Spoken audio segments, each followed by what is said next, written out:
جب آپ نماز پڑھ رہے ہوتے ہیں، جب آپ کا مصلی آباد ہوتا ہے، صلاح الدین ایوبی ایک بزرگ سے ملاقات ہو گئی، بیت المقدس پر قبضہ تھا عیسائیوں کا، تو صلاح الدین بڑے پریشان تھے۔ بابا جی کہنے لگے پتر کیا ہوا؟ کہنے لگے حضور پتہ چلا ہے دشمن کے 2 بحری بیڑے اسلحہ لے کے آ رہے ہیں، مسلمان پہلے ہی کمزور ہیں، اور اب اگر 2 بحری بیڑے اور آ گئے تو حضور مسئلہ بن جائے گا۔ تو میں پریشان ہوں کہ کس طرح یہ کم مسئلے والی ہماری فوج ہے کیسے مقابلہ کرے گی۔ تو بابا جی کہنے لگے پتر اس طرح کرنا، آج رات تو بھی دعا کرنا اور میں بھی کروں گا، تو بھی دعا کرنا، آپ ناراض نہ ہونا، ہم تو پیروں والے ہیں، ہم تو پیروں کے نوکر غلام ہیں، ہمارا تو گزارا ہی نہیں، ہمیں تو ملتا ہے سارا کچھ وہاں سے۔ پر میرا سوال یہ ہے کہ تعویذ لینے جاتے ہو نفل کیوں نہیں پڑھتے؟ رات اللہ اللہ کیوں نہیں کرتے؟ یہ بھی تو ہمارے بزرگوں کا ہی طریقہ ہے، انہوں نے تو ہمیں سکھایا ہے۔ صلاح الدین ایوبی سے بزرگوں نے کہا کہ رات آج نا اللہ اللہ کرنا، تو میں تیرے لیے دعا کروں گا، تو بھی دعا کرنا۔ تو بندہ جب دکھی ہوتا ہے تو سجدہ کرتا ہے، تو پھر ہی تو مصلی بھیگ جاتا ہے، پھر ہی تو مزہ آتا ہے۔ سکھی بندہ تو کعبے جا کے نہیں روتا، دکھی تھے، تکلیف تھی، تو سر رکھا سجدے میں تو تڑپ گئے۔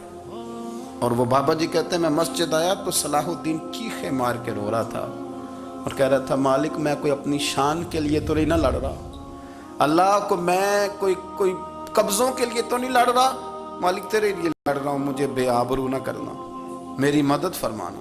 کہتے ہیں میں آیا تھا کہ مسجد میں دعا کروں گا، پر صلاح الدین ایوبی کو روتے دیکھا تو میں لوٹ گیا۔ تو سویرے صلاح الدین ملے تو بڑے خوش تھے۔ میں نے کہا پتر کیا ہوا؟ کہنے لگے حضور وہ بحری بیڑے 2 آ رہے تھے نا اسلحہ لے کے، دونوں ڈوب گئے پانی میں ڈوب گئے۔ تو بابا جی کہنے لگے صلاح الدین وہ پانی میں نہیں ڈوبے، وہ تیرے آنسوؤں میں ڈوب گئے، وہ غرق ہو گئے، وہ جو تو نے مصلی آباد کیا تو وہ تیرے آنسوؤں میں ڈوب گئے، وہ غرق ہو گئے، وہ تباہ، اتنے قیمتی تھے تیرے آنسو کے بہا لے گئے دشمن کے بحری بیڑوں کو۔ میرے بھائی ٹھیک ہو گیا جی، میرے عزیز سمجھ لیں اس بات کو ہمیشہ کے لیے، اور اس پر غور کر لیں اچھے طریقے سے کہ میرے رسول کریم سید عالم صلی اللہ علیہ وسلم نے نا ہماری توجہ دلائی، حضور نے ہمیں بتلایا، ہمارا ذوق بڑھایا عبادت کی طرف۔ ایک صحابی تھے حضرت ابو فاطمہ رضی اللہ تعالیٰ عنہ، یہ ترمذی شریف کی حدیث ہے۔ نبی پاک علیہ السلام نے فرمایا ابو فاطمہ قیامت کے دن مجھ سے جلدی ملنا چاہتے ہو کہ دیر کے ساتھ؟ تو کہنے لگے حضور کون ہوگا جو دیر سے ملنا چاہے گا، ہم نے تو جان دے دی وعدہ دیدار پر۔ اعلیٰ حضرت فرماتے ہیں جان دے دی وعدہ اور نقد اپنا دام ہو ہی جائے گا۔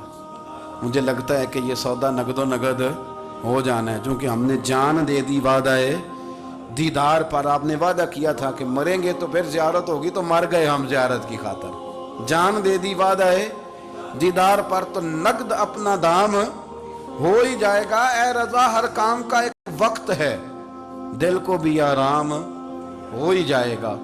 تو